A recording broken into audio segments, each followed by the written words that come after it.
আসসালামু আলাইকুম, আমি তাসনিম জাহরা মাইশা, দশম শ্রেণীর ছাত্রী।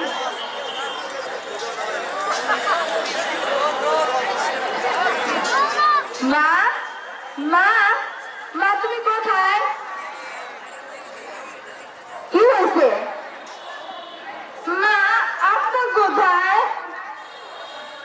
তোর আব্বা তো যুদ্ধে গেছে। মা আমিও যুদ্ধে যাব না। তুই ছোট, তুই যুদ্ধে যেতে পারবি না। মা যুদ্ধ মানে কি? যুদ্ধ মানে বঙ্গবন্ধু শেখ মুজিবুর রহমান বলেছিলেন, এবারের সংগ্রাম আমাদের মুক্তির সংগ্রাম, এবারের সংগ্রাম আমাদের স্বাধীনতার সংগ্রাম। রক্ত যখন দিয়েছি, রক্ত আরো দেব, এদেশের মানুষকে মুক্ত করে ছাড়বো ইনশাআল্লাহ। আচ্ছা মা, তাহলে আমি খেলতে যাই।